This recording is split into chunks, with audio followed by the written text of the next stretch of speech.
नमस्कार दोस्तों, YouTube ज्ञान सागर चैनल में आपका बहुत बहुत स्वागत है। दोस्तों मैं 2007 में शिक्षण अधिगम एवं विद्यालय पोर्शन से जो इग्नू के बीएड एंट्रेंस में पूछा गया था, मैं उनसे संबंधित जो भी प्रश्न हैं आपके सामने लाया हूं।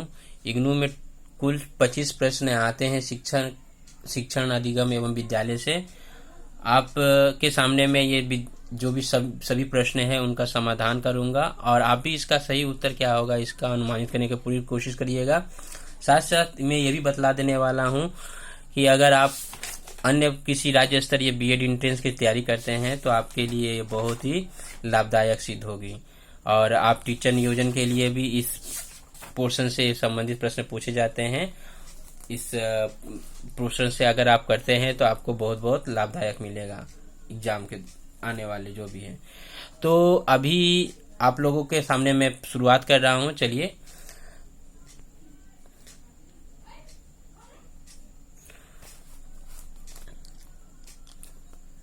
बुनियादी शिक्षा का विचार देने वाले हैं डॉक्टर जाकिर हुसैन, डॉक्टर राजेंद्र प्रसाद, महात्मा गांधी, रविन्द्रनाथ टैगोर। इसका उत्तर क्या होगा? महात्मा गांधी। विद्यालय में शिक्षक की गुणवत्ता का सर्वाधिक महत्वपूर्ण परिचायक है।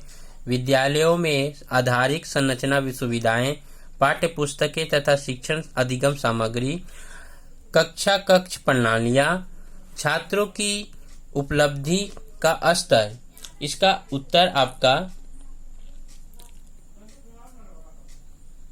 पाठ्य पुस्तक तथा शिक्षण अधिगम सामग्री। माफ करिए, इसका उत्तर आपका छात्रों की उपलब्धि का स्तर। छात्रों की अधिगम संबंधी कठिनाइयों का सबसे अच्छा निदान है उन्हें कठिन परिश्रम करने की सलाह दी जाए, उन्हें प्राइवेट ट्यूशन करने का सुझाव दिए जाए, पुस्तकालय में पर्यवेक्षित अध्ययन, उपचारात्मक अध्यापन।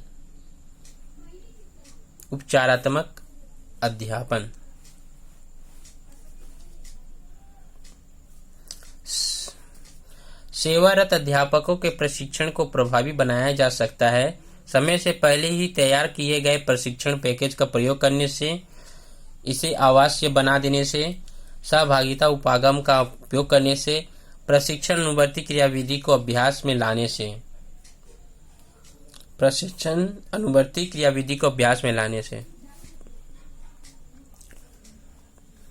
बाल श्रम विरोधी कानून 1986 जो है, ये 14 वर्ष तक की आयु के बालकों के सभी प्रकार श्रम पर रोक लगता है।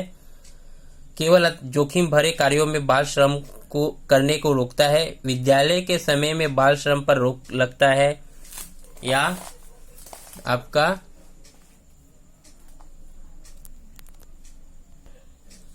बालकों की शिक्षा दायित्व उनके नियोक्ताओं पर सौंप कर बाल श्रम पर रोक लगता है।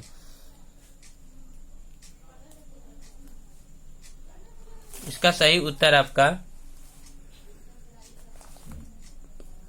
14 वर्ष तक आयु की बालकों के सभी प्रकार के श्रम पर रोक लगता है।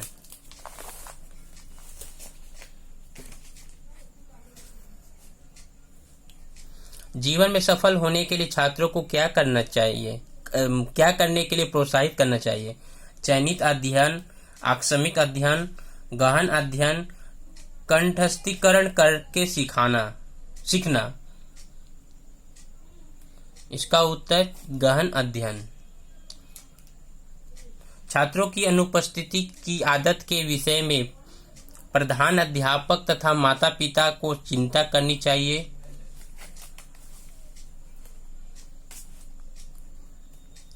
विद्यालय के अधिकारियों द्वारा नियमानुसार उन पर कार्यवाही करनी चाहिए। अध्यापकों द्वारा इसे गंभीरता से लेना चाहिए। जो कक्षा में उपस्थित रहते हैं उन छात्रों की अपेक्षा उन्हें कम वरीयता देनी चाहिए।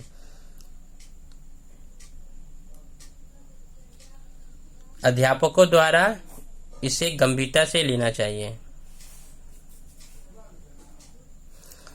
पाठ्य सहभागी सहगामी क्रियाओं का आयोजन करना किसका दायित्व होना चाहिए? प्रधानाध्यापक का। इस कार्य के लिए नियुक्त अध्यापक का। उन अध्यापकों का जो इसमें रुचि रखते हैं। सभी अध्यापकों का। सभी अध्यापकों का।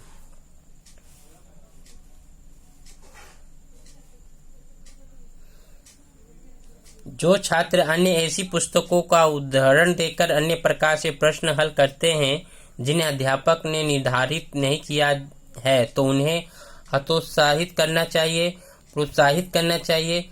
कक्षा के बाहर अध्यापक से बात करने की सलाह देनी चाहिए। परीक्षाओं में अच्छे अंक प्राप्त करने के लिए कक्षा के नोट्स को अपनाने की सलाह देनी चाहिए, प्रोत्साहित करनी चाहिए।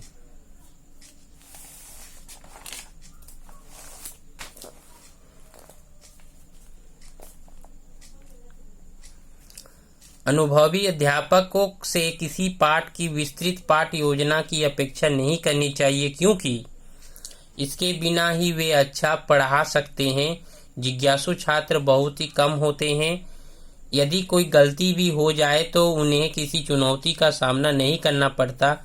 अब तक उन्होंने जो विशेषज्ञता प्राप्त की है उससे वे संक्षिप्त रूपरेखा द्वारा काम चला सकते हैं। अब तक उन्होंने जो विशेषज्ञता प्राप्त की है उससे वे संक्षिप्त रूपरेखा द्वारा काम चला सकते हैं। शिक्षा का उद्देश्य होना चाहिए छात्रों में व्यावसायिक दक्षताओं का विकास करना, छात्रों में सामाजिक जागरूकता का विकास करना, छात्रों को परीक्षाओं के लिए तैयार करना, छात्रों को जीवन के लिए तैयार करना, छात्रों को जीवन के लिए तैयार करना। गृह कार्य होमवर्क जांचने का सबसे अच्छा उपाय है। प्रबुद्ध छात्रों द्वारा इसे संपन्न करा देना, कक्षा में सामूहिक रूप से उत्तरों की जांच करा देना, नमूने के आधार पर इन्हें जांच डालना, नियमित रूप से स्वयं अध्यापक या अध्यापिका द्वारा उनकी जांच करना, नियमित रूप से स्वयं अध्यापक या अध्यापिका द्वारा उनकी जांच करना। छात्रों का सामाजिक परीक्षण होना चाहिए ताकि छात्रों की प्रगति उनके अभिभावकों को सूचित की जा सके, नियमानुसार निर्धारित अभ्यास करवाया जा सके, छात्रों को अंतिम परीक्षाओं के लिए प्रशिक्षित किया जा सके, परिणामों में से प्राप्त प्रतिपुष्टि के आधार पर सुधारात्मक उपाय अपनाए जा सके, परिणामों में से प्राप्त प्रतिपुष्टि के आधार पर सुधारात्मक उपाय अपनाए जा सके।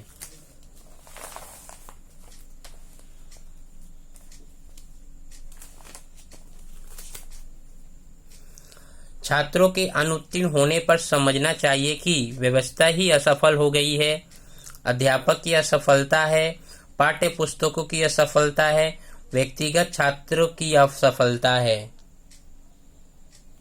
व्यवस्था ही असफल हो गई है।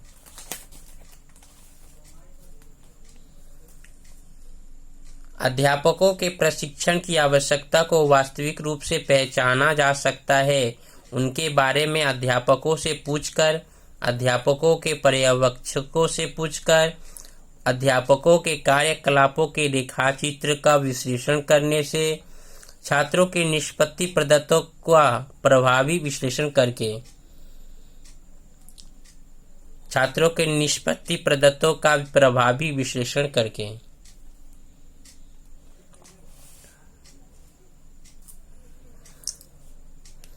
बीच में ही विद्यालय छोड़कर अध्ययन विरल होने की समस्या का अच्छी तरह निराकरण हो सकता है।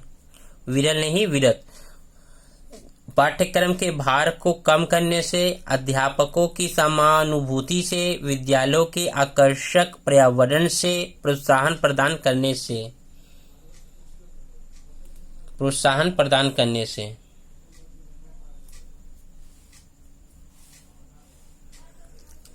आदर्श अध्यापक वह होता है जो पूरे पाठ्यक्रम को पढ़ाता है, छात्रों को अधिगम में सहायता पहुंचाता है, मित्र, दार्शनिक तथा मार्गदर्शक होता है, अनुशासन रखना चाहता है, छात्रों को अधिगम में सहायता पहुंचाता है।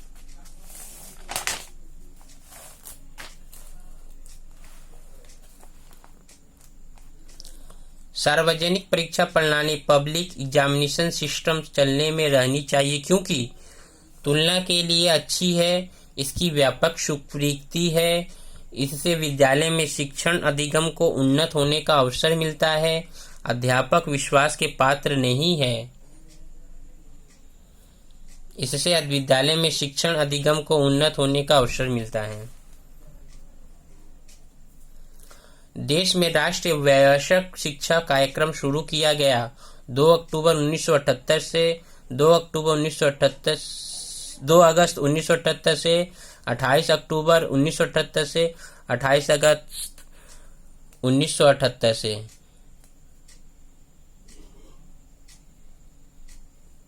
दो अक्टूबर 1978 से।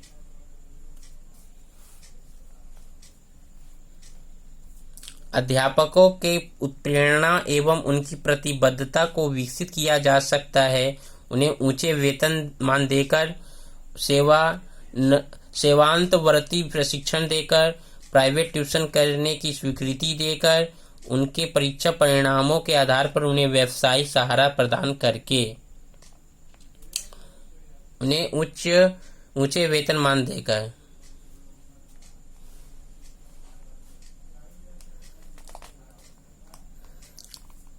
विद्यालय के बाहर रह गए बच्चों की पाठ्यचर्या के लिए आवश्यक घटक होना चाहिए साहित्यिक दक्षताएं, जीवन की कुशलताएं, संख्यात्मक दक्षताएं, व्यावसायिक दक्षताएं।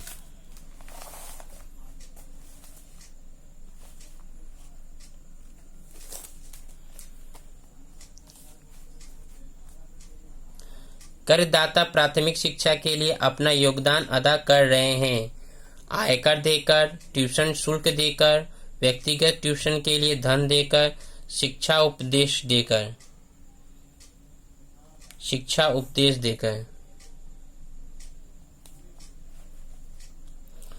बालिकाओं की शिक्षा को प्राथमिकता देनी चाहिए क्योंकि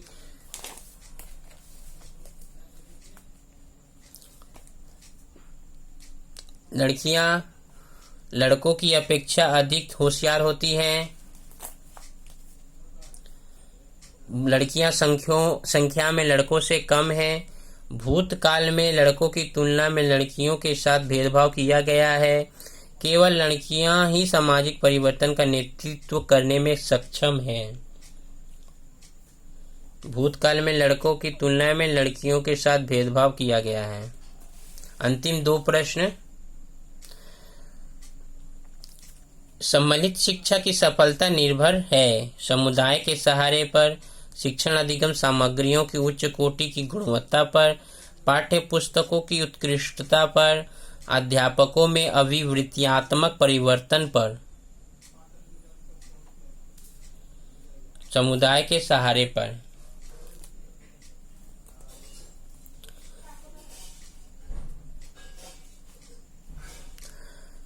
विद्यालयी शिक्षा की गुणवत्ता अत्यधिक निर्भर करती है आधारभूत सुविधाओं पर, वित्तीय प्रावधानों पर, अंतर्राष्ट्रीय सहारे पर, अध्यापक शिक्षा की गुणवत्ता पर, आधारभूत सुविधाओं पर।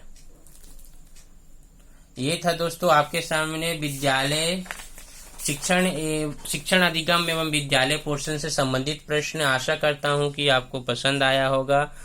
अगर आप मेरे चैनल को सब्सक्राइब नहीं किए हैं तो सब्सक्राइब कर लीजिए, और इससे आने वाली जो भी संबंधित बीएड एंट्रेंस एग्जाम की है मैं हमेशा अपडेट अपने चैनल पर देते रहता हूं, जिससे आपको हमेशा अगर सब्सक्राइब करने पर आपसे जो भी मेरे द्वारा बनाया गया वीडियो आपके पास पहुंचेंगे।